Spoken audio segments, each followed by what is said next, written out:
लाखों में हजारों में चेहरा जनाब का।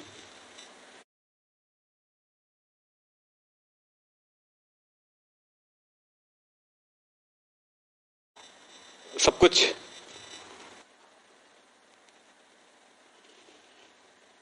रहे हैं। कल की क्लास तो ऐसे ही कुछ इंट्रोडक्शन की थी, कुछ बातचीत करने का था, लेकिन आज हम सीधे सीधे चैप्टर में आते हैं, टॉपिक में आते हैं। जब जरूरत पड़ेगी बेसिक की तो बेसिक बताएंगे।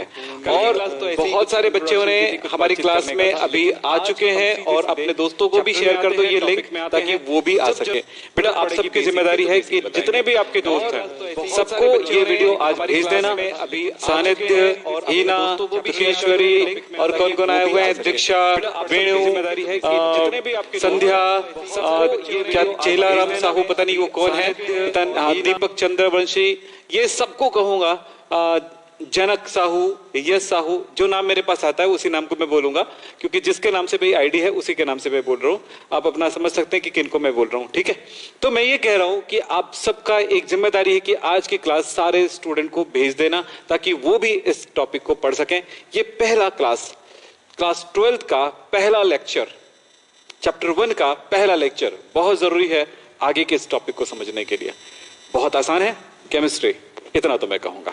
बहुत आसान है, बहुत आसान है, क्योंकि इसको सही तरह से समझना होगा, सिस्टमेटिक तरीके से समझना होगा। फिलहाल मैं कैसा लग रहा हूं वो बता दीजिए, फिर आगे चलते हैं। आज की क्लास जो होने वाली है वो सॉलिड स्टेट से है। मैं थोड़ी थोड़ी बातें बताते जाऊंगा, आप बिल्कुल उस बात को जरूरत पड़ेगी तो नोट करने के लिए बोलना, स्पीड हो जाए तो स्लो करने के लिए बोलना, स्लो हो जाए तो स्पीड करने के लिए बोलना, ठीक है। तो चलिए, मैं रोज आप लोगों का नाम तो नहीं ले पाऊंगा, और भी बहुत सारे स्टूडेंट हैं जिनको ज्वाइन करेंगे 1-2 दिन के अंदर, तो सारे बच्चे इसमें शामिल होते जाएंगे, तो उनके साथ रहेगा आपकी क्लासेस, ऐसा भी हो सकता है। और हमारे पास 2 डबल स्क्रीन होते हैं, डबल 3 जगह पे ये क्लास होती है, तो वो भी ज्वाइनिंग किया जाएगा, तो सबके लिए होगा।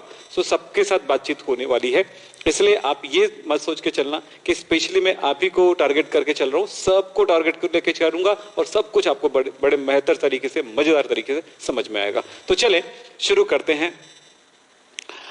हाँ, वुमेन भी आ गया है, विनु भी आ गया है, वुमेन भी आ गया है, ठीक है जी। वीरू के नाम से है वुमेन, ठीक है।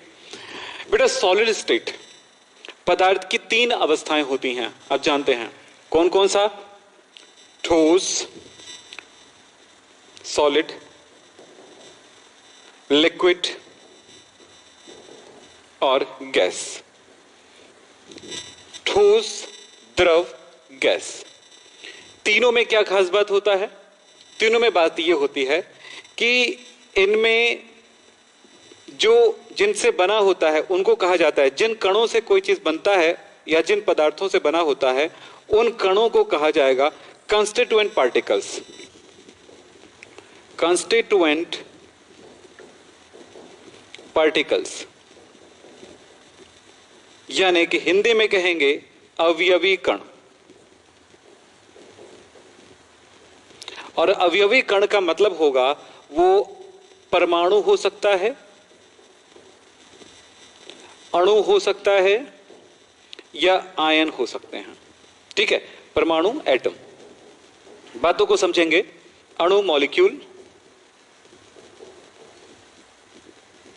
और आयन, आयन वो होता है जिसमें चार्ज होता है, प्लस या माइनस चार्ज होता है। तो समझेंगे कोई भी पदार्थ जो होता है वो किसी न किसी अवयवी कण से मिलकर बना होता है।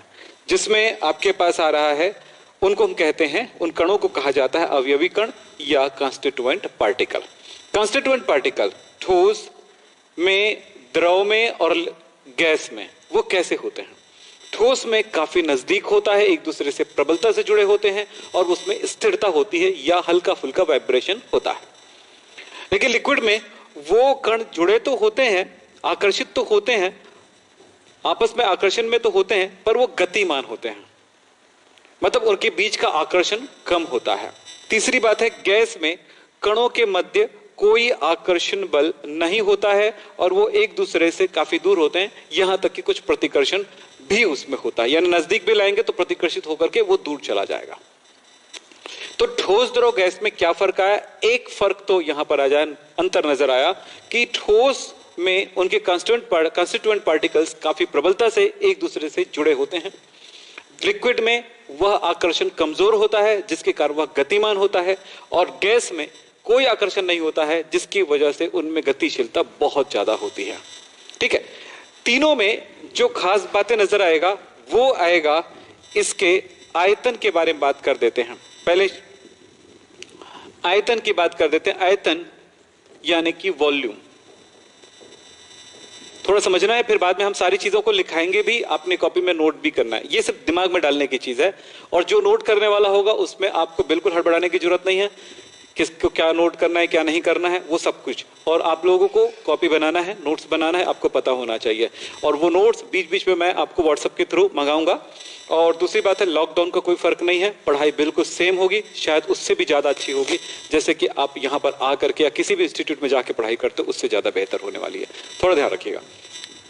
आयतन, वॉल्यूम, इसका वॉल्यूम डेफिनिट होता है, निश्चित होता है, फिक्स होता है, डेफिनिट होता है, डेफिनिट वॉल्यूम, निश्चित आयतन होता है। इसका भी आयतन निश्चित होता है, डेफिनिट होता है, फिक्स होता है, जबकि इसका आयतन अनिश्चित होता है, अनडेफिनिट होता है, अनिश्चित। इसका आयतन निश्चित नहीं होता है गैस का। ठीक है, अब एक और बातें देख लें। आयतन की बात हो गई, शेप की बात करेंगे,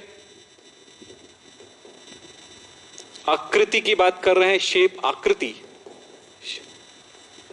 शेप होता है आकृति, जैसा वो होता है। जैसे कि ये जो आप मेरे पास किसी ने ठोस मुझे दे दिया और जैसा दिया वैसे के वैसे मेरे पास रखा हुआ है, तो मतलब ये होता है कि शेप जो है वो भी निश्चित होता है, फिक्स होता है, जबकि इसका शेप जो है अनिश्चित होता है। इसका भी शेप जो है अनिश्चित होता है। हमने एक सिंपल सा डेफिनेशन हम ठोस के लिए तैयार कर सकते हैं, एक परिभाषा तैयार कर सकते हैं। पदार्थ की वह अवस्था जिसमें उसका आयतन और आकार निश्चित होता है, ठोस अवस्था कहलाता है। जिसमें उनके संघटक कण प्रबलता से जुड़े होते हैं, स्थिरता से जुड़े होते हैं, प्रबलता से जुड़े होते हैं, कण स्थिर होते हैं, ठोस अवस्था कहलाता है। मैं एक बार और बोलूंगा, ये लिखा हुआ मिलेगा, आपको घबराने की जरूरत नहीं है, लिखा हुआ मिलेगा, लिखा हुआ समझाऊंगा, आपको नोट करने में तकलीफ ना हो। तो क्या समझ में आ गया, दिमाग में डाल सकते हो। कोई पूछा ठोस अवस्था क्या है, मुझे जहां तक लगता है क्लास 6th या 7th में इस चीज को पढ़े हो आप। तो क्या है, पदार्थ की वह अवस्था जिसमें उसका आकार और आयतन निश्चित होता है, ठोस अवस्था कहलाता है। थोड़ा सा बड़ा करना है, बोल सकते हो कि उनके अवयवी कण प्रबलता से एक दूसरे से आकर्षित रहते हैं तथा वह स्थिर रहते हैं। यह होता है क्या चीज, ठोस अवस्था। और भी अंतर है, इसका घनत्व तो ज्यादा होगा सबसे, इसका कम होगा, इसका बहुत कम होगा। ऐसे बहुत सारी चीजें हैं जिसमें अंतर हम लोग देखने वाले हैं। फिलहाल बात समझ में आई बेटा? यस नो में जवाब देते जाइएगा एकदम। चलिए संध्या, थैंक यू। चलिए, मैं ये कह रहा था, बात आपको समझ में आ रही है। अब चलते हैं, अलग अलग टॉपिक यहां पे मिलेंगे और आसान बनाने के लिए हम क्या तरीका अपनाएंगे वो भी बात करेंगे। तो बहुत सारी बातचीत हमारी बची हुई है, तो चलिए आगे बढ़ते हैं।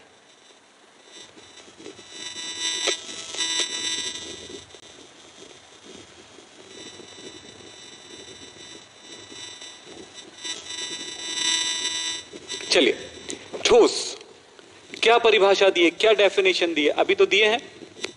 पदार्थ की वह अवस्था जिसमें उसका आकार एवं आयतन निश्चित होता है, ठोस अवस्था कहलाता है। मैं आप सबको बोलना चाहूंगा, अगर आपको स्पीड जाना है तो बढ़िया सा तरीका बता रहा हूं, एक बार मेरी क्लास पूरा लाइन से पढ़ते जाओ, सुनते जाओ, देखते जाओ, हो जाएगा। उसके बाद दोबारा ये वीडियो ओपन करना, जहां जहां पे जो जो चीजें नोट करना है वो नोट करना, नोट्स बनेगा। दोबारा जब देखोगे ये क्लास तो आप में परफेक्शन आ जाएगा। क्या आप ऐसा करोगे? क्या ये सही तरीका है? बताओ यस सर, नो सर में जल्दी से जवाब दो मुझे। ठीक है, चलिए देखते हैं। आकार एवं आयतन निश्चित होता है। ठीक है, आगे चलते हैं। ये ठोस अवस्था जो होता है, ठोस पदार्थ जो होता है, दो प्रकार का होता है। एक होता है क्रिस्टलीय ठोस और दूसरा होता है अक्रिस्टलीय ठोस। क्रिस्टलीय ठोस, ठोस दो प्रकार का, मैं इसको क्लासिफाई कर रहा हूं, वहां पर ऊपर हिंदी में लिख दिया, नीचे में इंग्लिश में लिख रहा हूं। एक कहलाता क्रिस्टलाइन सॉलिड यानी कि क्रिस्टलीय ठोस, और दूसरा होता है अक्रिस्टलीय ठोस, एमॉर्फस सॉलिड, अक्रिस्टलीय ठोस। तो इस तरह से आपको, यस बहुत बढ़िया करते हैं सर, ऐसा ही, वेरी गुड संध्या, बहुत बढ़िया बहुत बढ़िया। ये तरीका बहुत मजा आएगा बेटा, जब दोबारा कॉपी में लिखोगे ना, अरे यार मजा आ गया सर, विक्रम सर बोलोगे। फिर वैसे ये पूरा जब चैप्टर चलेगा ना, तो फिर लास्ट में मुझे मिठाई जरूर खिलाना, ठीक है, कोरोना के बाद, ठीक। चलिए, क्रिस्टलाइन सॉलिड, एमॉर्फस सॉलिड, दो प्रकार का सॉलिड होता है। क्लियर हो गया सबको? क्लियर हो गया? यस। चलिए आगे बढ़ते हैं। यहां पर कुछ बातें बता रहा हूं, ठोस, सॉलिड, लिक्विड, गैस में difference, difference between solid, liquid and gases, या comparison of solid, liquid and gases. हम क्या करेंगे? कंपेयर करेंगे, तुलना करेंगे इन तीनों में। तो सबसे पहली बात आपको जो मैं बताया, एक एक करके देखते जाइएगा, भले इंग्लिश में लिखा है, इसको हिंदी में लिख देंगे, परेशानी नहीं है। सबसे पहला है शेप। शेप मतलब होता है आकार, सॉरी आकार नहीं बोलेंगे, आकृति बोलेंगे। आकार मतलब साइज होता है बेटा, थोड़ा ध्यान देना। आकार शब्द का हिंदी है आकार, आकार का मतलब होता है साइज, यानी कितना बड़ा है कितना छोटा है। और आकृति का मतलब होता है शेप, किस तरह का होता है, किस तरह की डिजाइन होती है उसकी। तो शेप जो होता है वो डेफिनेट होता है, निश्चित होती है, डेफिनेट ज्योमेट्रिकल शेप, निश्चित आकृति होती है, निश्चित होती है। दूसरी बात है, आकृति जो है लिक्विड की बिल्कुल नहीं होता है। शेप ऑफ कंटेनर, जिस कंटेनर में, जिस पात्र में रखा जाता है उसी के प्रकार होता है, यानी कि शेप जो है अनिश्चित होती है। मैं इसको अनिश्चित भी बोल सकते हैं, या शेप ऑफ कंटेनर लिखा हुआ है तो इसका मतलब होता है पात्र की आकृति के अनुसार। थर्ड होता है यहां पर गैस, गैस को भरते किस में है? कंटेनर में भरते हैं। तो जैसा कंटेनर होता है पूरा फुल, उसी तरह से उसको फिल करता है, फिल ऑफ कंटेनर, फिल करता है, यानी कंटेनर में पूरा भर जाता है। अगर मैं गैस भरता हूं इस गिलास में और ढक्कन बंद कर देता हूं तो पूरा जैसा गिलास है। अगर बोतल ऐसा है तो जैसा बोतल रहेगा वैसा ही होगा, ठीक है, जैसा बोतल होगा वैसा होगा। यस, गैस जो है। लेकिन लिक्विड क्या है? लिक्विड ऐसे फैल जाता है, यानी कि वो उसमें जो इन दोनों में ग्रेविटेशनल फोर्स लगता है, गुरुत्वाकर्षण बल लगता है। Okay, clear? चलो आगे चलते हैं। ये फर्स्ट हो गया। सेकंड की तरफ चलते हैं। इंटरमॉलिक्यूलर फोर्सेस यानी अंतरा अणुक बल, अंतर अणुक बल, इसका मतलब क्या होता है? इंटरमॉलिक्यूलर फोर्सेस का क्या मतलब होता है? आप जानते हो कि अभी मैं बताया था कांस्टिट्यूएंट पार्टिकल्स, जिससे कोई पदार्थ बनता है। तो इन पदार्थों में जो परमाणु, अणु या आयन होते हैं वो एक दूसरे को आकर्षित करते हैं। जो एक दूसरे को आकर्षित करने के लिए, अणु के मध्य, परमाणु के मध्य जो एक दूसरे को आकर्षित करने के लिए जो बल लगता है, इसी बल को कहा जाता है फोर्स, इंटरमॉलिक्यूलर फोर्स। यहां पर लिखा है इंटरमॉलिक्यूलर फोर्सेस, यानी अंतर अणुक बल। तो आपको तो बता दिया अंतर अणुक बल सबसे ज्यादा किसमें होगा वेरी स्ट्रांग होता है, बहुत ही प्रबल होता है ठोस में, थोड़ी कम होती है लिक्विड में, बिल्कुल ना के बराबर होता है या वीक होता है, वो होता है गैस में। तो ठोस, द्रव, गैस, तीनों में इंटरमॉलिक्यूलर फोर्सेस जो होते हैं सबसे ज्यादा सॉलिड में, बहुत कम उसके तुलना में लिक्विड में बिल्कुल भी, जिसको नगण्य कह सकते हो, उतनी होती है किसमें? वीक होता है, वेरी वीक, किसमें? गैस में। बात याद हो रहा है बेटा सबको? चलिए अब बात होता है डेंसिटी की बात कर रहे हैं, डेंसिटी की बात कर रहे हैं, घनत्व, घनत्व। सॉलिड, सॉलिड जो है मोस्ट डेंस होता है, यानी उसका घनत्व अधिक होता है। अब यार घनत्व क्या है, अगर ये प्रॉब्लम है तो उसको मैं ठीक कर देता हूं। डेंसिटी, घनत्व मास बाय वॉल्यूम होता है। एक निश्चित आयतन में द्रव्यमान ज्यादा, यानी आप यहां समझ रहे हो, एक निश्चित, इसको निश्चित कर दो तो D directly proportional to W, यानी जितना ज्यादा एक उतनी ही बड़ी साइज का ठोस है, उतनी ही बड़ी साइज का लिक्विड है, उतनी ही बड़ी साइज का गैस है, यानी तीनों का आयतन बराबर है, तब उसका द्रव्यमान सबसे ज्यादा किसका होगा, सबसे ज्यादा होगा सॉलिड का, थोड़ा कम, और इसका बहुत कम। इसका मतलब हुआ, जरा समझेंगे, हमने कहा डेंसिटी यानी घनत्व सबसे ज्यादा होता है इनका, ठीक है, और इसका इस तरह से अगर इनमें तो दोनों की तुलना करें तो इसका बहुत ज्यादा कम होता है, ठीक है। तो यहां पर आपने समझा कि सबसे ज्यादा किसका होगा घनत्व। घनत्व क्या होता है, मास बाय वॉल्यूम, इकाई आयतन में पदार्थ का द्रव्यमान, इकाई आयतन में पदार्थ का द्रव्यमान उसका घनत्व कहलाता है। तो बात समझ में आ रही है। सो यहां पर घनत्व सबसे ज्यादा किसका होगा, सॉलिड का। और यहां पर लिखा है, देखिए यहां पर मोस्ट डेंस, अगर एक ही पदार्थ है, कोई भी एक पदार्थ है, मान लेते कुछ भी हो लो, कोई भी लो, चलो मैं लोहे की बात करता हूं। लोहा जब सॉलिड अवस्था में होती है तो उसका घनत्व बहुत ज्यादा होगा, जब द्रव अवस्था में होगा इसका घनत्व कम होगा, और जब उसी आयरन को मैं गैसीय अवस्था में ले जाऊं तो उसका घनत्व बहुत कम होगा। एक और यहां पर लिखा है एक्सेप्ट H2O, पानी में थोड़ा सा डिफरेंस पैदा हो जाता है। पानी में जो आइस है और वाटर है, उसमें घनत्व में एक वाटर यानी कि लिक्विड है और ये कैसा है, सॉलिड है, तो इसमें लिक्विड का घनत्व थोड़ा ज्यादा होता है।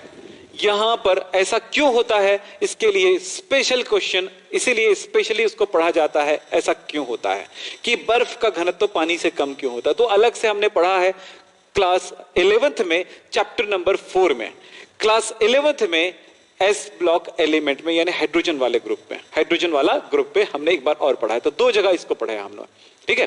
तो चलिए यहां पर बात करते हैं। तो ये एक मतलब एक्सेप्ट का मतलब होता है इसको छोड़ करके, या अपवाद, एक्सेप्शनल। तो पानी में ये बात थोड़ी अलग हो जाती है, चाहो तो नोट कर सकते हो, तो छोड़ सकते हो। यानी ये मोस्ट डेंस होता है, ये रिलेटिवली हाई डेंस होता है, किसकी तुलना में, इसकी तुलना में थोड़ा कम रहता है, परंतु ये भी बहुत उच्च घनत्व होता है। किसकी तुलना में, गैस की डेंसिटी सबसे कम होती है। क्लियर हो गया। अब थर्ड चलते हैं, कंप्रेसिबिलिटी यानी कि संपीड़न। संपीड़न,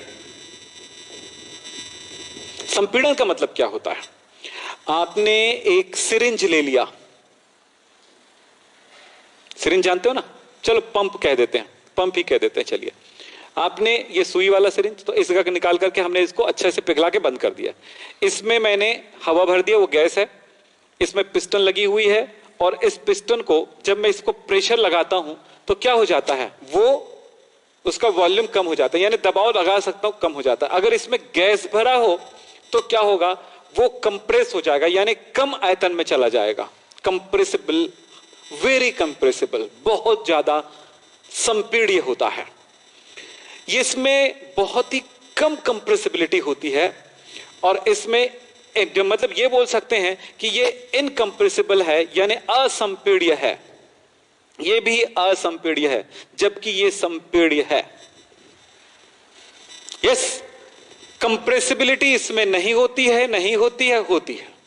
चलिए, फ्लूइडिटी, फ्लूइडिटी मतलब है तरलता।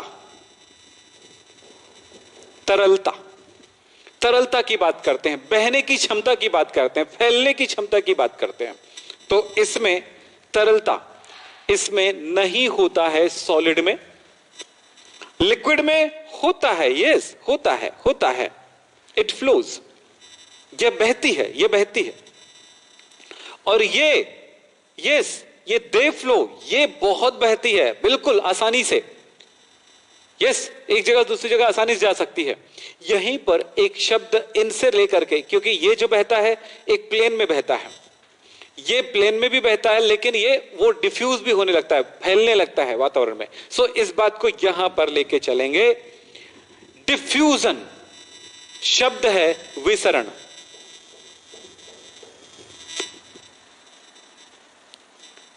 एक पदार्थ का दूसरे पदार्थ में मिक्स होना।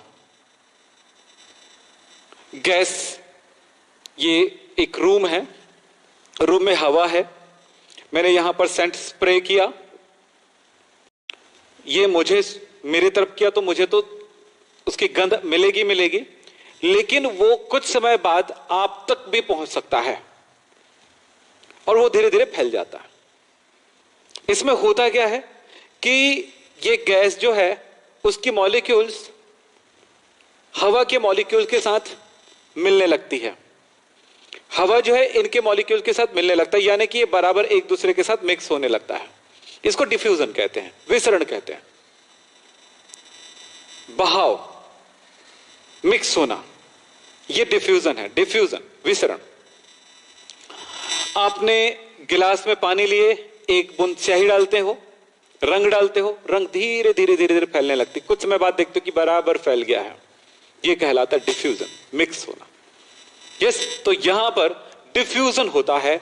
डिफ्यूजन क्या है आपको क्लियर हो गया। विसरण, तो विसरण जो है बहुत ही ज्यादा होगा वेरी वेल गैस में, इसमें उसकी तुलना में स्लो होगा, लेकिन इसमें भी होता है पर बहुत बहुत बहुत स्लो होता है।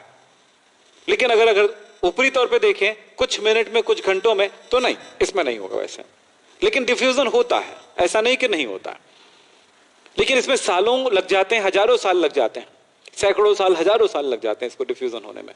लेकिन इसमें डिफ्यूजन कुछ घंटों के अंदर, इसमें डिफ्यूजन कुछ मिनटों के अंदर, कुछ सेकंड्स के अंदर हो जाता है। तो ये है इसमें कुछ कंपैरिजन, और ये कंपैरिजन आपको शायद समझ में आ गया होगा। बोलो बेटा, आप सबको समझ में आया ये कंपैरिजन, ये जानना जरूरी है। फिर इसके बाद हम आगे बढ़ते रहेंगे। चलिए बोलिए, समझ में आई बातें हमारी? यस नो में जवाब दो। अरे यार लाइक तो ठोको यार, कितने बच्चों कम से कम नजर तो आए कि कितने बच्चों को अच्छा लग रहा है, कितनों को नहीं लग रहा है। आप कितनों भी बोलोगे यस, उससे फर्क नहीं पड़ता है। वो लाइक बटन उसको दबा दो, ये इसलिए दबाओ क्योंकि आपको और चाहिए ना, और पढ़ना है ना, अच्छे से पढ़ना है ना। ये शुरुआत इसकी थ्योरी है, इस चैप्टर की बहुत इंपॉर्टेंट टॉपिक। चलिए आगे चलें, कुछ एक्टिविटी दिखाओ।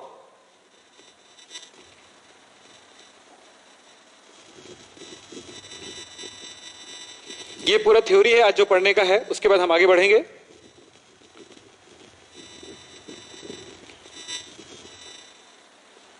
हो गया? Yes sir. हीना ने कहा, मोनिका, धीरज, निधि, विनू, और कौन है, निकिता, दिग्विजय जी। वीरू लिखा है कि विनू, मुझे नहीं दिख रहा है साफ, है ना। दीक्षा, यस। भूपेश, संध्या, सानिध्य, ओके सॉरी, शुभम, ओके। चलो हम आगे चलते हैं, यहां पर चलते हैं ठोस, क्रिस्टली ठोस। ठोस दो प्रकार का पढ़े, क्रिस्टली और अक्रिस्टली, क्रिस्टलाइन और अक्रिस्टलाइन, दो प्रकार का सॉलिड पढ़ते हैं। यहां पर इस सॉलिड को चाहे इसमें नोट करना चाहो, इसमें नोट करना चाहो, आपकी मर्जी, इंग्लिश में नोट करो, हिंदी में नोट करो, आपको दोनों छूट है, दोनों तरह से आपके नोट्स दिखने चाहिए बेहतर तरह से, आपको दिख रहा है वो। अब मैं आगे बढ़ूं। सबसे बड़ी बात है कि क्रिस्टली ठोस किसको बोलेंगे, क्रिस्टली ठोस किसको बोलेंगे। यहां पर मैं आपको समझाते जा रहा हूं, ध्यान दीजिएगा, जो लाइनें हैं उस पर ध्यान देना। वे ठोस पदार्थ जिसके अवयवी कणों का नियमित क्रम होता है, लाइन पे ध्यान देना। वे ठोस पदार्थ जिनके अवयवी कणों का नियमित क्रम होता है। अब मैं यहां पर कुछ एक बातें कहूंगा, उस पर ध्यान दीजिएगा। मैं एक छोटा सा आपको समझाने के लिए कुछ बातें लेके चलता हूं।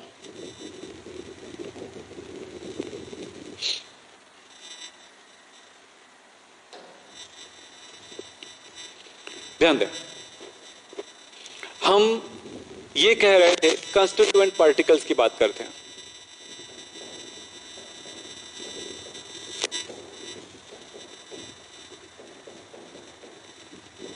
कंस्टिट्यूएंट पार्टिकल्स यानी कि अवयवी कण।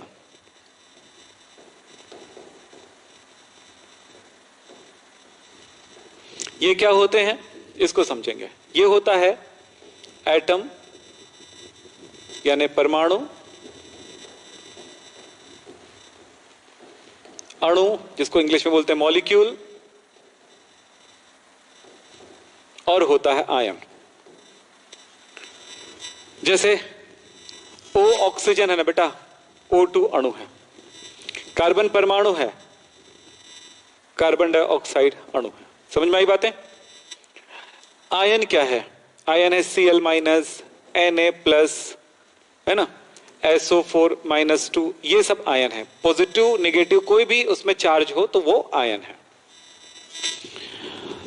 हम ये कहें कि वो बहुत ही सूक्ष्म होता है, बहुत ही छोटा होता है, तो उसके छोटे होने को अगर आप सोचें तो हम सोच नहीं सकते। हमारे दिमाग में वो सोच बहुत ही कमजोर पड़ जाती। जैसे हम बोल रहे हैं आपको, सिंपल सा बात कर रहे हैं, कोरोना वायरस, और हम बोल रहे हैं बहुत छोटा है। हम चित्र दिखा रहे हैं, इस तरह का आपको फिगर दिखाते हैं कि कोरोना वायरस गोलाकार होता है, फुटबॉल में इस तरह से इसमें कुछ कांटे जैसे निकले होते हैं, ठीक है, इस तरह से निकले होते हैं, ऐसे बता रहे हैं आपको, तो भी आपको वो छोटा है तो आपके दिमाग में कोई फीलिंग नहीं आ रही है। यस, अब ये फीलिंग कब आएगी बताता हूं। चाइना से निकला हुआ है कोरोना वायरस, जो हाथी इतना बड़ा है,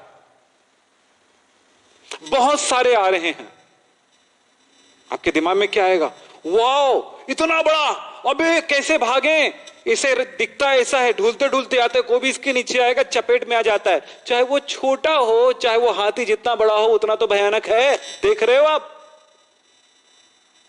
लेकिन जब वो छोटा आपको कहा जाता है, हमारे यहां ये नैनोमीटर के साइज में होता है, तो नैनो साइज में है, तो आपके दिमाग में बिल्कुल सोच पैदा नहीं हो रही कि भाई ये क्या यार, छोटी सी तो है। लेकिन इफेक्ट अगर वो हाथी जितना बड़ा है बोल दिया जाए, सिर्फ इतना ही, सिर्फ बोलने में फर्क आ गया, आपके दिमाग में वो चीज बहुत भयानक लगने लगा। जब डायनासोर की बात आती, डायनासोर आ रहा है तो भयानक लगने, वही काम मैं आपके दिमाग में कराने वाला हूं। थोड़ी सी छोटी छोटी बात सोचेंगे तो क्लियर नहीं होती, दिमाग को थोड़ा सा प्रोसेस करते हैं। चलिए दिमाग को थोड़ा प्रोसेस करते हैं कि भैया ये अणु परमाणु आयन को आप छोटा सा मत सोचना, ये इतनी छोटी होने के बावजूद भी इतना बड़े बड़े कण की तरह व्यवहार करते हैं। वो कैसे, सोचो। आपको जब अणु परमाणु आयन बोलूंगा तो आप ये सोच लेना अपने सोचने के लिए, क्योंकि उस जगह पे घुस गए हो। मैं आपको एक बढ़िया सा ग्राफिक दिखाऊंगा, बहुत सारी चीजें दिखाऊंगा, आगे की क्लासेस में होने वाला है, आप हड़बड़ाएंगे नहीं, बहुत अच्छे समझ में आएगा वो चीजें। तो वो जो है वो आप सोचो, मैं वो ये बोलूंगा कंस्टिट्यूएंट पार्टिकल्स, तो मतलब है atom, molecule and ion. Constituent particle बोलूंगा तो सोचना वो फुटबॉल है। क्या सोचना? वो फुटबॉल है, फुटबॉल है, फुटबॉल फुटबॉल फुटबॉल के साइज में है, इस साइज में है, ये सोचना। जब ये सोचने लगोगे तो बहुत आसान हो जाएगा, यही सोचना है, ठीक है। अब सोचो इस तरह से कि ये फुटबॉल है, इस फुटबॉल को या इस बॉल को अगर मैं आपको जमाने के लिए बोलूंगा तो किस तरह से जमाओगे? देखो, इस तरह से जमाओगे, एक लाइन में अरेंज कर दिए, फिर ऐसे जमाए और ऐसे, यानी इसी के ऑर्डर में जमाने लगे, उसी के नीचे से, फिर उसी के नीचे से। तो इस जमावट को देखो, इस तरह से जमाओगे। एक दूसरे तरह से कैसे जमाओगे बेटा? देखो तो, ये इस तरह से आपने गोले को रख दिया, अब इसके खांच को भरते हुए रख दोगे। ये देखो, खांच को भरते हुए रख रहे हो,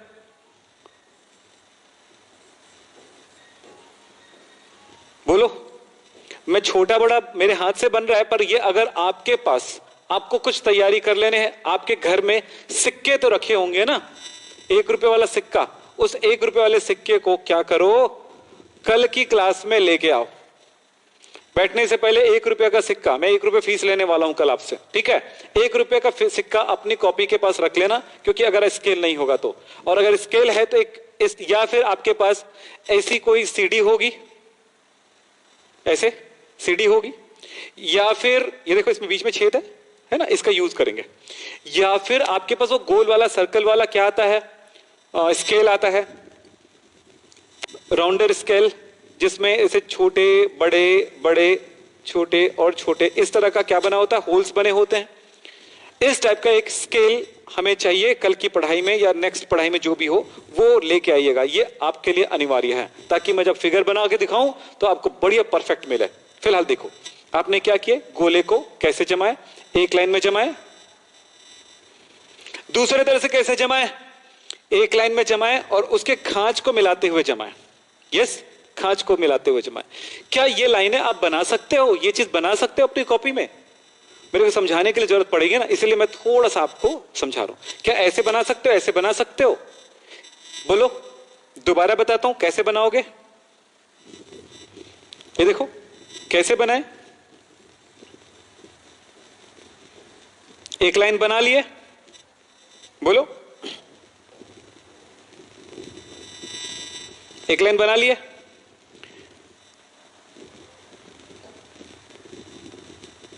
सॉरी,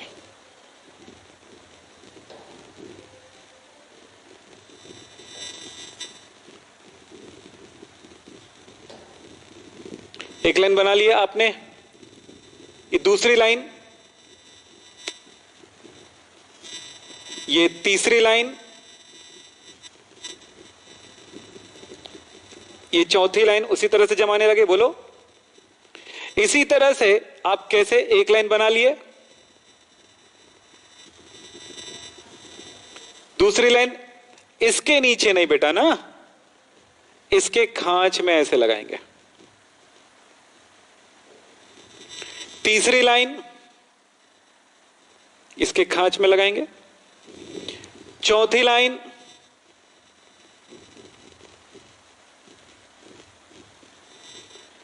क्या आप ये बना सकते हो? बोलो यस, नो। मेरे पास जादू है ना, आप लोगों को हाथ से ही बुलाना पड़ेगा। क्या आप ऐसे बना सकते हैं? यस नो, जल्दी से जवाब दो। बना सकते हैं, दीक्षा साहू ने कहा। यस, दीक्षा साहू ने कहा कि बना सकते हैं। क्या आप ऐसा बना सकते हैं? अगर ऐसा बना सकते हैं तो आपको समझ में आ गया है कि गोले दो तरह से जम रहे हैं। एक में इसको जमावट को हम लोग एक नाम देते हैं ना, इसको कहते हैं क्लोज पैकिंग। इस तरह की जमावट को हम लोग बोलते हैं क्लोज पैकिंग। क्या कहते हैं? क्लोज पैकिंग, जिसको कहते हैं संकुलन, ठोसों में संकुलन। Close packing in solid. मैं एक काम करता हूं, इसको ऊपर वाले को हटा देता हूं।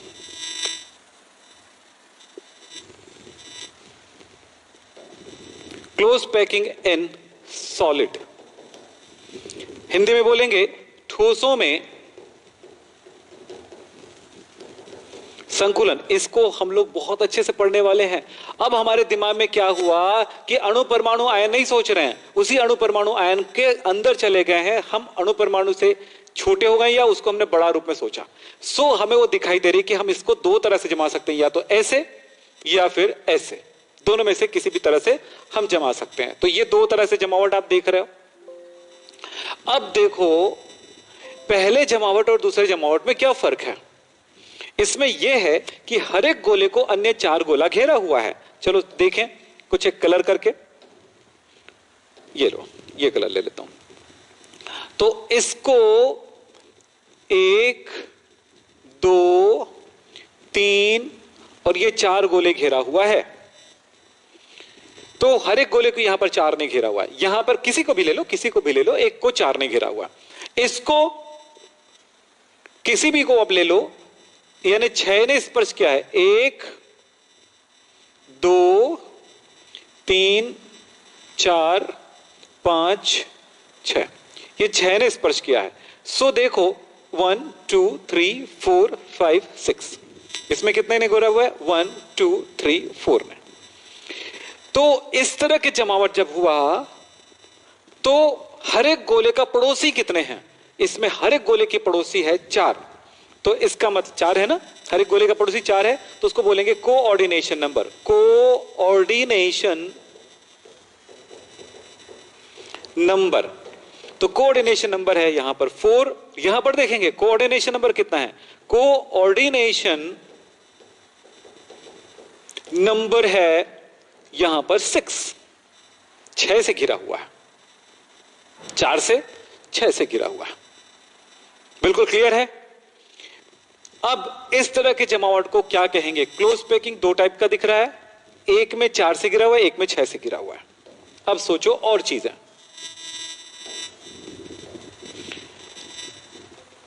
ये बीच वाला गोला है जिसको 4 ने घेरा हुआ है, तो उसको बोलेंगे, इसको सेंट्रल क्या बोलेंगे, गोला बोल सकते हैं, स्फेयर बोल सकते हैं। इसको ये 4 ने घेरा हुआ है, तो चारों के केंद्र बिंदुओं को हम सेंटर को आपस में मिला दें इस तरह से, तो हमें एक स्क्वायर मिलेगा। तो इस तरह के क्लोज पैकिंग को कहा जाएगा स्क्वायर क्लोज पैकिंग। इसकी हम डिटेल पढ़ने वाले हैं, पूरी फुल डिटेल क्लास होने वाली है, ध्यान रखिएगा। तो इसको हिंदी में बोलेंगे वर्ग संकुलन।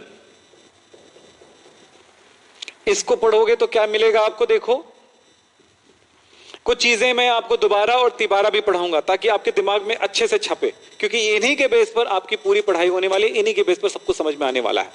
सो यहां पर देखो क्या होने वाला है, ये इसको बोलेंगे हेक्सागोनल, क्योंकि 6 से घिरा हुआ है। तो देखो इसको 6 ने घेरा हुआ है, तो उनके जो कोऑर्डिनेट्स यानी पड़ोसी है, पड़ोसियों को आपस में जोड़ो, क्या दिखेगा आपको, देखो हेक्सागोनल, षष्टकोणीय संरचना। तो हेक्सागोनल क्लोज पैकिंग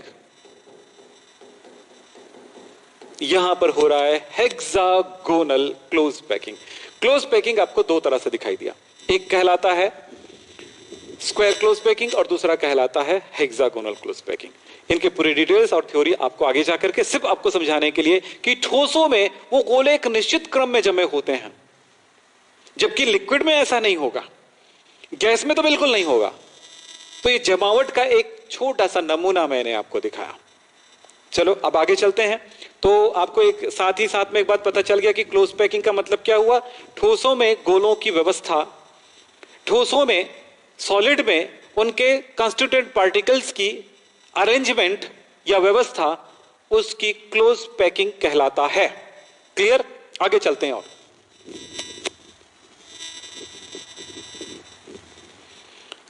हमने सॉलिड में देखा था 2 प्रकार का होता है, एक होता है क्रिस्टलाइन सॉलिड और एक होता है एमॉर्फस। क्रिस्टलाइन यानी क्रिस्टली ठोस।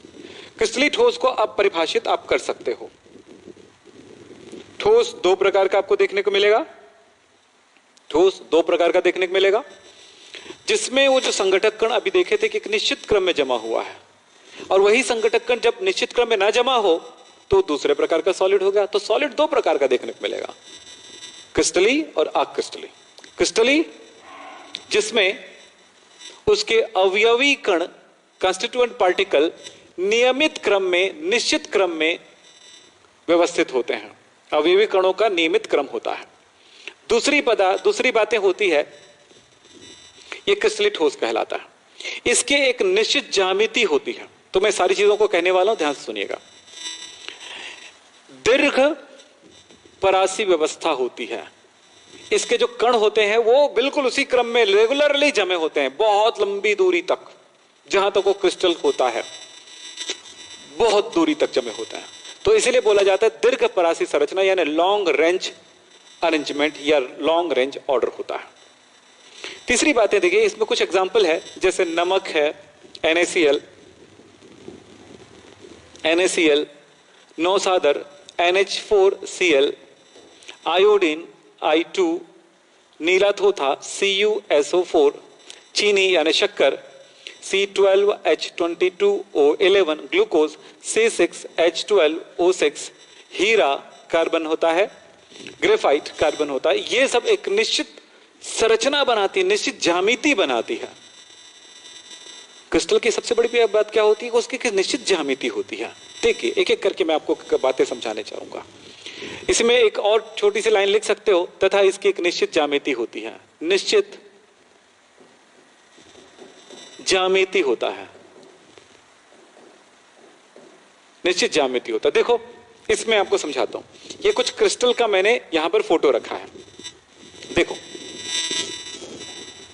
एक क्रिस्टल मैं यहां पर दिखा रहा हूं। आपने शक्कर देखा है बेटा? शक्कर, शक्कर एक निश्चित आकृति में होता है।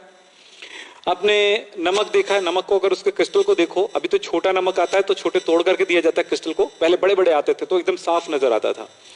शक्कर का छोटा टुकड़ा भी आता है, छोटा क्रिस्टल भी आता है, बड़ा भी आता है और बहुत बड़ा भी आता है, जिसको मिश्री कहते हो। तो आपने देखा है उसकी एक निश्चित ज्यामिति बनाई जाती है, उसको किसी सांचे से नहीं ढाला जाता, वो अपने आप बनता है वो, क्योंकि उनके जो कंस्टिट्यूएंट पार्टिकल्स होते हैं एक रेगुलर रूप से वो अरेंज होते जाते हैं, जिसकी वजह से वो क्रिस्टल बनाता है। तो क्रिस्टल क्या होता है? क्रिस्टल ठोस, क्रिस्टली ठोस क्या होते हैं? ऐसा ठोस जिसके अवयवी कण निश्चित क्रम में व्यवस्थित रहते हैं तथा उसकी एक निश्चित ज्यामिति होती है। क्या कहलाएगा? क्रिस्टल, ये ठोस कहलाएगा। बताइए क्या हो गया? सर्वर प्रॉब्लम आ रहा है। हाँ जी, हाँ जी, हाँ जी, हाँ जी, हाँ जी, हाँ जी। देखते हैं क्या प्रॉब्लम है, क्लियर हो जाएगा प्रॉब्लम क्या है। एक मिनट रुकिए।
चलिए प्रॉब्लम सॉल्व हो गया है।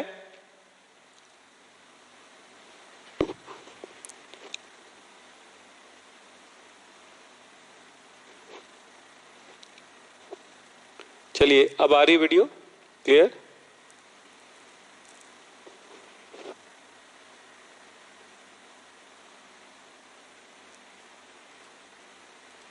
हाँ जी, प्रॉब्लम सॉल्व हो गया है।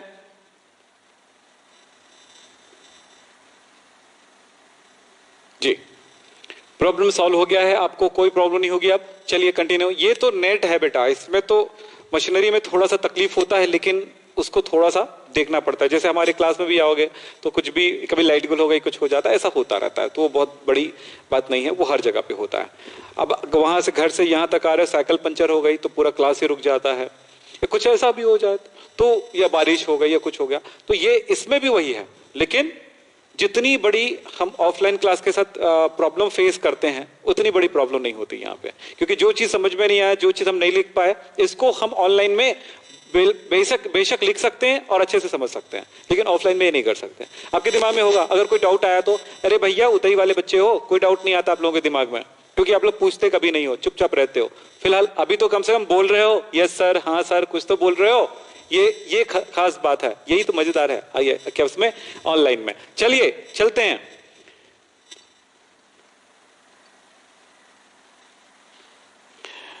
दीक्षा पूछ रहे, जो बता रहे हैं उसको आप नोट करते जाना है क्या? वो आप बताओ क्या करोगे?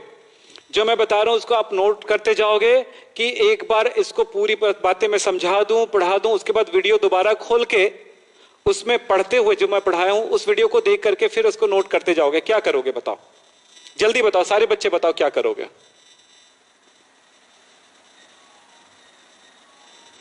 वीरू क्या बोल रहे हो? वाह बोलते हो सर, मतलब क्या हुआ बेटा? मुझे समझ में नहीं आया। अच्छा वाह, ऐसा क्या करोगे? स्क्रीनशॉट ले रहे हो, ठीक है, डबल देखेंगे सर, ओके, बाद में नोट करेंगे सर, ओके। देखो सारे लगभग बच्चे बोले कि बाद में नोट करेंगे। एक बार और पूरा देखेंगे। वेरी गुड, जबरदस्त, यही पढ़ाई है, यही पढ़ाई। और पूरा बैठ जाएगा, जब मैं कल पूछूंगा ना फटाफट जवाब दोगे। यस, चलो अब आगे चलते हैं, डिस्ट्रीब्यूशन खत्म कर देते हैं। क्रिस्टली ठोस, सिंपल बात, सिंपल परिभाषा। परिभाषा ये कि वे ठोस जिनकी एक निश्चित ज्यामिति होती है तथा उसके संगठक कण नियमित क्रम में व्यवस्थित होते हैं, क्रिस्टलीय ठोस कहलाता है। क्लियर? अब निश्चित ज्यामिति होती है। देखें, मैं यहां पर बता रहा हूं कि इसको देखिए, सारे बच्चों ने बाद में देखेंगे, बोले बहुत अच्छी बात होगी। चलिए, ये एक क्रिस्टल है, इस क्रिस्टल को ध्यान से देखो, ये कुछ ऐसा बना हुआ है। देखो,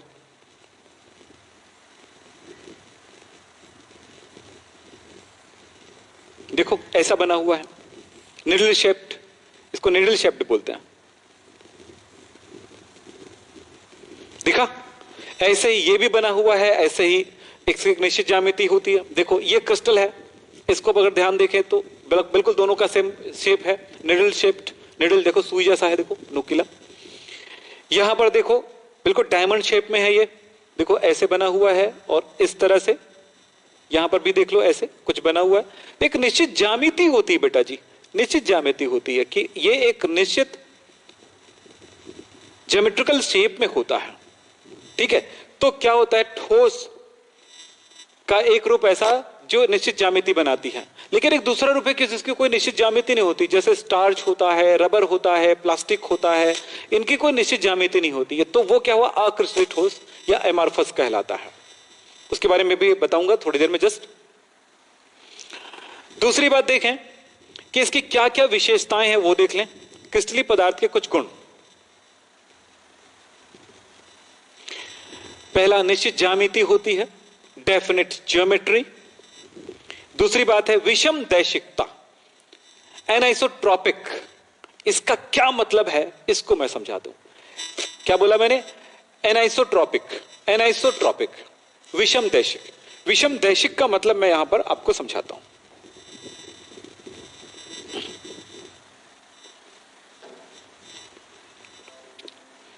विषम दैशिक, कोई क्रिस्टल है, मान लेते कुछ इस तरह का कोई क्रिस्टल है, ऐसे ही बना देता हूं ना, कोई क्रिस्टल है। इस क्रिस्टल में कोई भौतिक फिनोमिना है, भौतिक गुण है, उसको जब प्रवाहित करते हैं, जैसे कि इसमें विद्युत है, इलेक्ट्रिसिटी है, या प्रकाश है, लाइट है, या मैग्नेटिक प्रॉपर्टीज है, या कोई भी चीज, यानी भौतिक गुणों को जब एक दिशा से इसमें प्रवाहित की जाती है, मान लीजिए वो इस दिशा में निर्गत हो रही, पास हो रही, बाहर आ रही है, तो इसका मतलब यह हुआ कि जब इधर से डालते हैं तो लाइट इधर से आ जा रही है, लाइट है मान लेते हैं, इधर से लाइट डालते हैं तो इस तरफ से निकल रही है मान लेते हैं। यदि यही काम मैं उसी चीज को मैं उल्टा कर दूं, इस दिशा से मैं डालूं तो वो इधर आनी चाहिए, तो ये आइसोट्रॉपिक हो गया।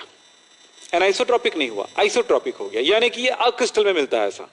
लेकिन क्रिस्टलों में अगर मैं ऐसा करता हूं तो ये जरूरी नहीं कि इधर से मिले, हो सकता है किसी दूसरे रास्ते से वो निकल रहा हो, या इस रास्ते किसी एक दूसरे रास्ते से निकल रहा हो। यानी कि अलग अलग दिशाओं से इनके जो गुण हैं, जैसे जैसे अलग अलग दिशाओं में इसमें डालने लगता हूं मैं कोई प्रकाश, तो ये अलग अलग दिशाओं में ये मुझे क्या देता है, निर्गत देता है, या अलग अलग प्रमाण देता है मुझे। तो मतलब क्रिस्टल की विशेषता ये होती है कि सभी दिशाओं में एक जैसी क्या बोलते हैं, एक जैसी गुण नहीं प्रदर्शित करता, अलग अलग तरह के गुण प्रदर्शित करते हैं, इसको कहा जाता है अनआइसोट्रॉपिक प्रॉपर्टीज। चलिए, तो ये देखो एनाइसोट्रॉपिक का मतलब आपको समझ में आ गया, अविषम दैशिकता का। फिर देखें गलनांक, यानी कि जिसको कहते हैं मेल्टिंग पॉइंट, गलनांक जिस तापमान पर पिघलती है वो निश्चित होता है, इसका मेल्टिंग पॉइंट निश्चित होता है। एक और शब्द दे दूं मैं आपको, शीतलन वक्र, यहां पे लिखा नहीं है, मैं लिख देता हूं नंबर 4 करके, शीतलन वक्र, कूलिंग कर्व, कूलिंग कर्व, ये शब्द के बारे में बताता हूं। कूलिंग कर्व जो होता है इसका असंतत होता है, असतत होता है, डिसकंटिन्यू, कंटिन्यू नहीं होता है। ये भी आप नोट कर लीजिएगा। तो नंबर 4 में इसका कूलिंग कर्व डिसकंटिन्यू होता है, कंटिन्यू नहीं होता। कूलिंग कर्व का मतलब देखें, मैं यहां पर इसको एक फिगर बना के दिखाता हूं। ये देखो यहां पे क्या है, ये टेम्परेचर है, ये टाइम है। मैंने किसी क्रिस्टल को गर्म किया तो टेम्परेचर हाई है, अब मैं इसको गर्म करना छोड़ देता हूं तो वो ठंडा होने लगेगा। तो ठंडा होते होते धीरे धीरे धीरे धीरे टाइम भी गुजर रही है, ठंडा भी हो रहा है, तो मतलब ग्राफ ऐसा कुछ जाएगा। तो यहां पर इस तरह से हुआ तो ये सतत हुआ। ये चीज अक्रिस्टल में मिलता है, ये अक्रिस्टल में होता है, क्रिस्टल में नहीं होता। कूलिंग कर्व कैसा होता है, सतत होता है, यानी कि क्या होगा, रेगुलर होगा, रेगुलर होगा, ठीक है। लेकिन क्रिस्टल में क्या होता है वो देखें, ये जो कर्व है कभी अचानक मतलब सिमिलरली वो ठंडा होने लगता है टाइम के साथ, फिर वो कुछ समय तक वो रुकता है उसी टेम्परेचर में, कुछ समय बाद अचानक गिरने लगती है, फिर वो फिर ऐसे रुकता है। तो उसका जो कर्व है ना एकदम सीधा नहीं होता, स्लोप में नहीं होता है, जबकि वो इर्रेगुलर होता है, रेगुलर नहीं है, इर्रेगुलर होता है, यानी असंतत कहते हैं, असंतत या असतत भी बोलते हैं कुछ लोग। तो क्रिस्टली ठोसों में इसका कर्व जो होता है वो कैसा होता है, असतत होता है। ये ध्यान रखेंगे। क्यों से मतलब नहीं है आपको यहां पे। इसका सबसे बड़ा कारण ये होता है कि देखें, आपने पिघलाया, इसको हाई टेम्परेचर पे ले गए, पिघल गया ये, फिर उसको ठंडा कर रहे हो टाइम के साथ, मतलब छोड़ दियो ठंडा होने के लिए। ठंडा होते होते होते जैसे वो मेल्टिंग पॉइंट में आता है, मेल्टिंग पॉइंट पर आता है, तो वो थोड़ी देर के लिए उसका टेम्परेचर वहीं पर रुक जाता है। उस टाइम क्या होता है, उसके जो कण होते हैं, कंस्टिट्यूएंट पार्टिकल्स होते हैं, अरेंज होने लगते हैं, एक निश्चित क्रम में अरेंज होने लगते हैं। ये अरेंजमेंट के टाइम पे वो काफी समय लेता है और उस टाइम पर उसका टेम्परेचर निश्चित रहता है। जैसे ही वो अरेंजमेंट हो जाता है, फिर से वो अरेंजमेंट के साथ वो अट्रैक्ट होता है, फिर उसके टेम्परेचर फिर डाउन होते हैं, क्योंकि उसका टेम्परेचर रिलीज होने लगती है। फिर उस तरह से वो अरेंज होकर के फिर वो काफी समय तक अचानक उसका टेम्परेचर नीचे गिरने लगता है। तो फिर उससे तो मतलब एक स्थिरता तब आती है जब वो अरेंजमेंट में आने लगता है। तो इस तरह से कर्व क्या हो जाता है, इर्रेगुलर हो जाता है। ये इसका कारण है। ठीक है, बात समझ में आ गई होगी बेटा सबको। चले आगे चलते हैं। अक्रिस्टली ठोस। अब क्रिस्टली ठोस समझ में आ गया तो अक्रिस्टली ठोस तो बहुत आसान हो गए। क्रिस्टली ठोस में आपने क्या देखा कि उसके जो संघटक कण होते हैं निश्चित क्रम में जमे होते हैं, जैसा कि मैंने जमावट बताया था। चाहे तो इस तरह से जमावट हो, इस तरह से जमावट हो, इस तरह से जमावट हो, या इस तरह का हो। ये दूसरे टाइप का जो बताया था ना हेक्सागोनल वाला, वो हेक्सागोनल दिखा रहे हैं। लेकिन एमॉर्फस में, अक्रिस्टली ठोस में कणों की कोई निश्चित व्यवस्था नहीं होती है। तो इसका सीधा सा मतलब यह हुआ कि यहां पर लिख सकते हो अवयवी कण नियमित क्रम में व्यवस्थित नहीं होते हैं। इसमें अरेंजमेंट हो भी जाए तो थोड़ी बहुत हो सकता है। देखो यहां पर अरेंजमेंट दिखाई दे रही है, ये इस जगह पर कुछ एक अरेंजमेंट दिखाई दे रही है, कुछ जगहों पर अरेंजमेंट दिखाई दी है, लेकिन ये फिक्स तौर पे लंबी दूरी तक अरेंजमेंट नहीं होता है। इसलिए अरेंजमेंट अगर हो भी गया, एक तो अरेंजमेंट रेगुलर नहीं होता है, अगर हो भी गया तो शॉर्ट रेंज अरेंजमेंट होता है, शॉर्ट रेंज ऑर्डर में होता है, यानी बिल्कुल लघु परासी व्यवस्था होती है अगर हो भी गया तो। ठीक है, दूसरी बात है कि इसकी कोई निश्चित ज्यामिति नहीं होती है। क्या नहीं होता है, निश्चित कोई ज्यामिति नहीं होती है, निश्चित ज्यामिति नहीं। देखो यहां पर लिखा है निश्चित कोई ज्यामिति नहीं होती है। इसी तरह से ये समदैशिक होता है। समदैशिक मतलब देखो बेटा, इसी में मैं आपको एक बार समझाता हूं।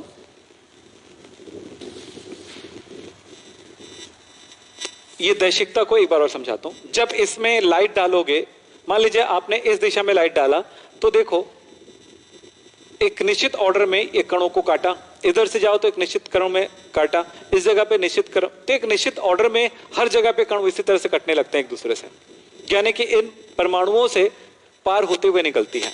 लेकिन इसमें आप इधर से डालोगे तो भी, इधर से डालोगे तो भी, इधर से डालोगे तो भी, किधर से भी आप डालो, इसमें व्यवस्था जो है एक तरह से बराबर होता है। यहां पर क्या हुआ देखो, हर बार अलग तरह का अरेंजमेंट। एक बार मैं थोड़ा स्लो मोशन में बोलूं, आपको बात क्लियर हो जाएगी।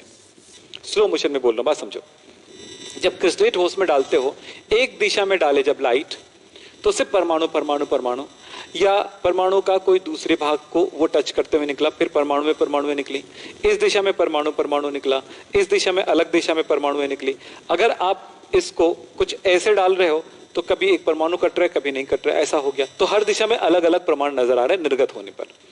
लेकिन इसमें क्या हो रहा है कि जब इस तरफ भी डालोगे तो भी कभी परमाणु मिलते हैं, कभी नहीं मिलते हैं। इधर भी काटोगे तो कभी मिलते हैं, कभी नहीं मिलते। इधर डालते हो तो कभी मिलते हैं, कभी नहीं मिलते हैं। सो इसकी किसी भी दिशा में डालो, फाइनल रिजल्ट एक जैसा मिलेगा। लेकिन इसमें किसी भी दिशा में डालते हो तो फाइनल रिजल्ट अलग अलग प्राप्त होता है, अलग अलग दिशाओं में रिजल्ट अलग अलग प्राप्त होता है। इसी को बोलते हैं, इसमें विषमदैशिक होता है क्रिस्टल में, और अक्रिस्टल में समदैशिक होता है, आइसोट्रॉपिक होता है। गलनांक निश्चित होती है, शॉर्ट रेंज व्यवस्था होती है, और क्या बताऊं मैं आपको, हाँ कूलिंग कर्व। मैं आपको कूलिंग कर्व के बारे में लिख देता हूं यहां पर। कूलिंग कर्व चौथा है कूलिंग कर्व। ये कैसा होता है? ये सतत होता है, रेगुलर होता है, ये आपको बता चुका हूं। तो चलिए, सबके में चल रहा होगा क्लास, ठीक है? कौन पूछ रहा है लाइव है कि नहीं?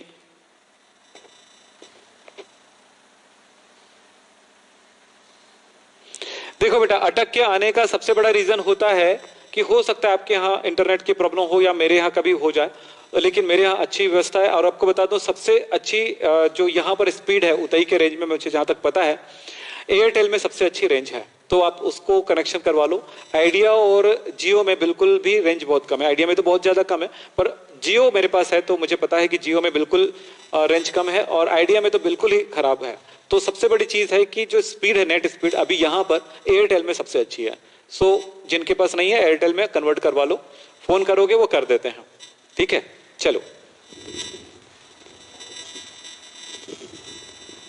अब बेटा फाइनल हम करते हैं एक बात, वो है कि क्रिस्टलीय ठोस और अक्रिस्टलीय ठोस में अंतर के बारे में बात कर लेते हैं। यही हमारा लास्ट टॉपिक होगा आज के क्लास के लिए। बिल्कुल 3-4 मिनट में कवर कर देता हूं मैं, क्योंकि सब पढ़ चुके हो, सभी बारे में एक्सप्लेन कर दिया, सो आसान हो जाएगा। तो आज की क्लास पूरी तरह से थ्योरी है। इस विज्ञान में आपको थ्योरी मिलेगा, थोड़ा सा नोट्स मिलेंगे, थोड़ी सी पढ़ाई मिलेगी, और सबको क्या बात है, जब ये सब हो जाए तो सीखने का जबरदस्त मौका है। इसमें एक तरह का फिजिकल चीजें सीखने का मौका मिलेगा आपको। चलिए चलिए, ठीक है, चलते हैं।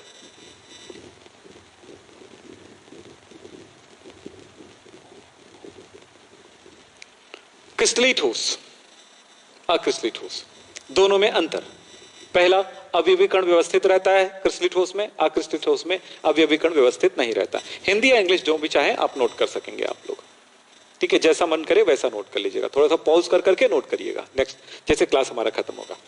दूसरा है, एक बात और बता दूं, जब लाइव क्लास चलता है ना, तो लाइव क्लास खत्म होते ही डायरेक्ट वीडियो चालू नहीं होती, थोड़ा सा टाइम लेके चालू होता है, थोड़ा ध्यान रखना, ठीक है?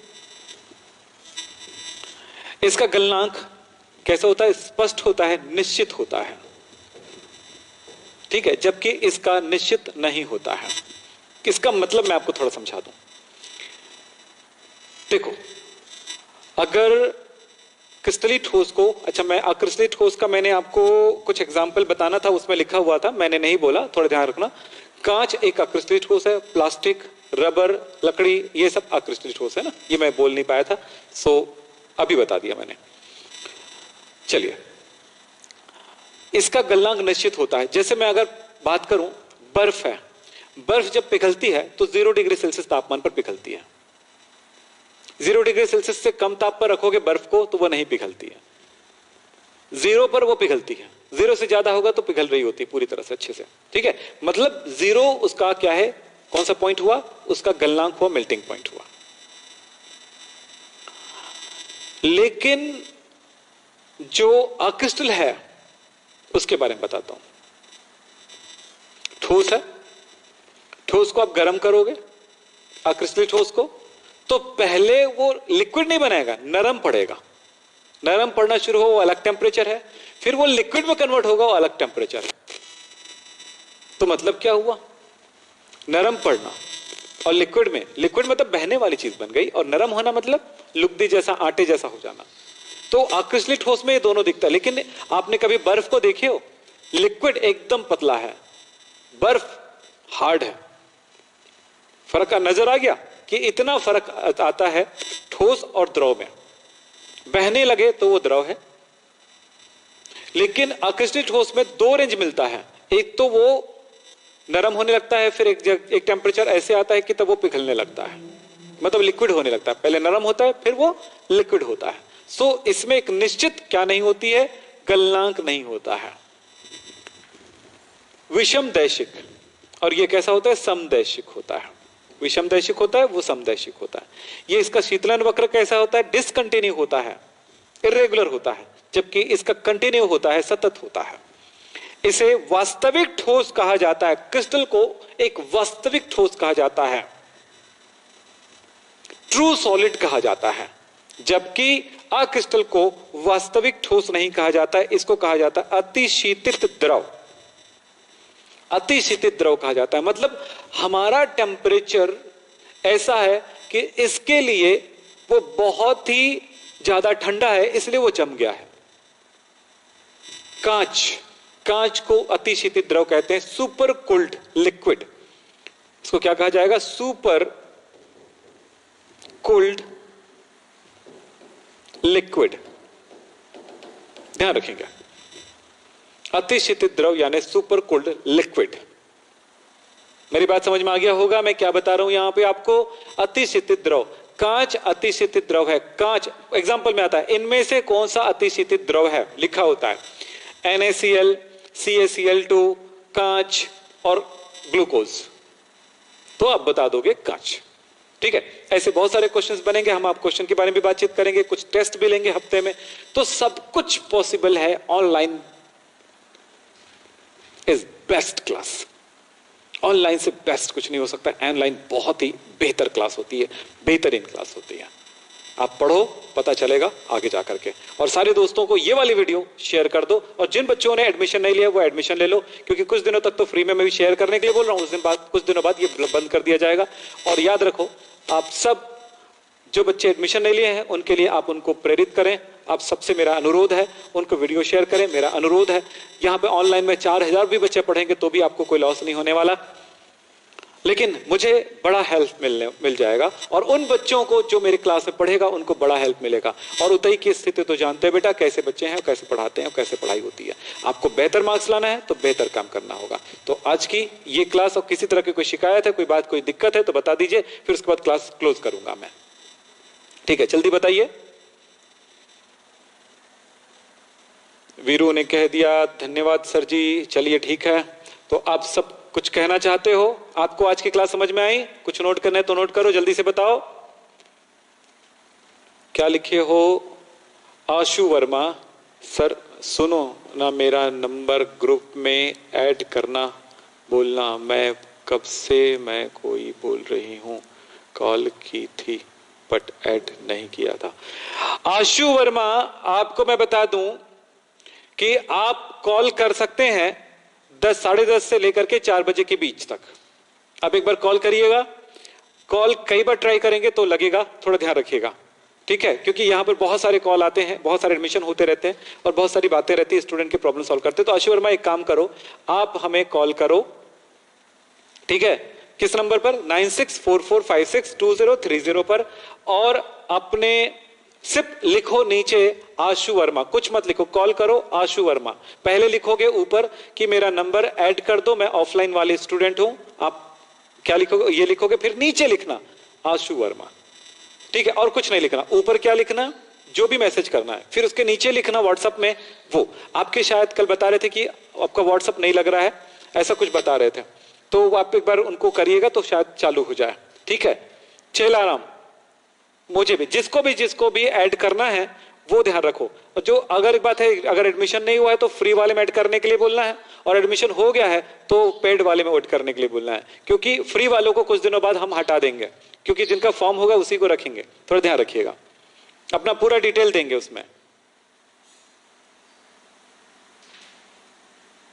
मैं फोन नहीं अटेंड करता हूं, ध्यान रखिएगा, मैं कोई फोन अटेंड नहीं करता हूं। आप पूछ रहे हो ना मुझे फोन अटेंड करने के लिए, अगर मैं फोन अटेंड करूंगा तो पढ़ाएगा कौन? आपके लिए प्लान कौन करेगा? सोचो। मैं फोन अटेंड करूंगा तो काम नहीं चलेगा। इसीलिए तो भैया हजारों रुपए दे करके और हमने यहां पर बच्चे रखे हैं कि वो फोन अटेंड करें। जिनको जिनको भी अटेंड